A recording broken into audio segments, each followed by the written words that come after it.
देशवासियों नमस्कार। मैं प्रेम मधुकांति न्यूज़ 19 में आपका पुनः स्वागत करता हूं। देशवासियों, हमारे जो भारत देश की परंपरा रही है कि हर विपत्ति में, हर परिस्थिति में जो भारतवासी है वो लोगों का सम्मान करता है।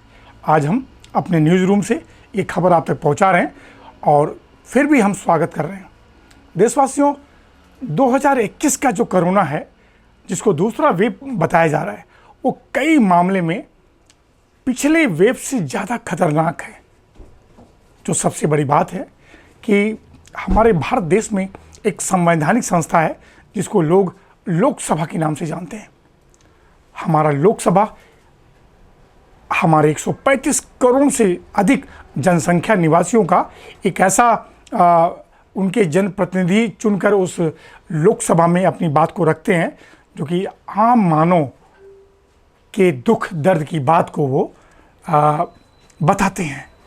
देशवासियों, कोरोना महामारी जो 2021 का भारतवर्ष में तकरीबन 1 महीना से भी अधिक समय से एक ऐसा रूप ले लिया है, एक ऐसा भयावह रूप ले लिया है कि इसके बारे में बात करना, इसके बारे में सोचना बहुत ही एक तरह से आप ये मानिए डर सा लगने लगा है कि हमारे देश की जो बुनियादी इंफ्रास्ट्रक्चर है, जो हमारे देश की जो स्थिति है, वो इतनी ख़राब हो गई है कि हमारे देश में बहुत सारी चीज़ों की दिक्कतें थीं, किल्लतें थीं, लेकिन एक आम आदमी को ऑक्सीजन नहीं मिलेगा। सभी को पता है कि हमारे देश में जितने भी लोग हैं उनकी एक मनोप्रवृत्ति होती है कि वो काला बाजारी करते हैं। आज काला बाजारी का आलम की वजह से ही आज ये स्थिति है कि ऑक्सीजन की सप्लाई लोगों तक नहीं हो पा रही है।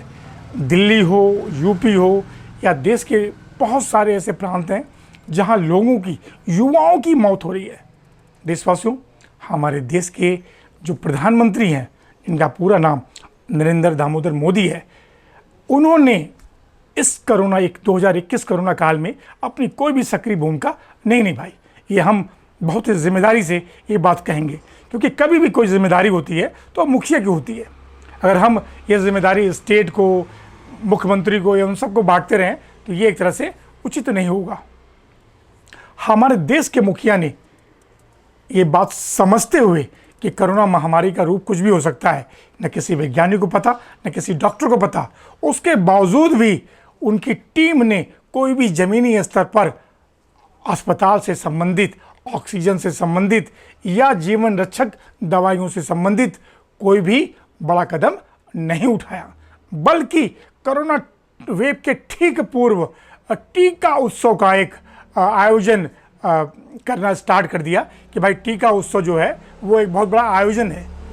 प्यारे देशवासियों, आज मेरा मन बहुत दुखी है, बहुत मैं पीड़ित हूँ इस बात को लेके कि हर घर के 10वें घर में कोई न कोई व्यक्ति बीमार है। किसी न किसी दोस्त की, किसी न किसी परिवार की मृत्यु हो रही है।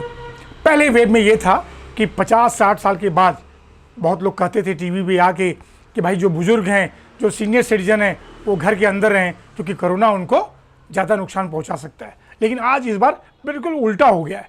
उल्टा ये हो गया है कि आज युवा ज़्यादातर इससे परेशान दिख रहे हैं और उनकी मौत भी ज़्यादा हो रही है।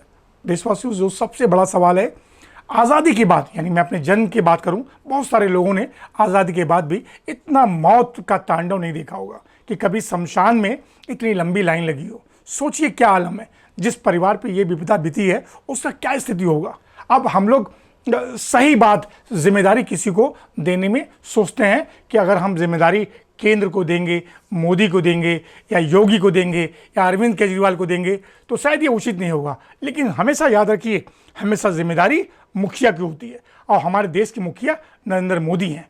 मैं उनकी सकारात्मक आलोचना करना चाहता हूं, और वो ये है कि अगर उन्होंने तैयारी अच्छी तरह से किया होता तो देश का यह आलम नहीं होता। देशवासियों, बस अंतिम बात मैं ये कहना चाहूँगा, बहुत लंबा चौड़ा हम भाषण देना नहीं चाहते हैं, कि हमारे देश के मुखिया ने चुनाव की रैलियां, चुनाव जीतने की प्रक्रिया में जितना तत्परता निभाई, जितना मंथन किया अपने मंत्रिमंडल का, उतना ही मंथन अगर ये 2021 में आई कोरोना वेव के लिए किया होता तो आज ये आलम नहीं होता।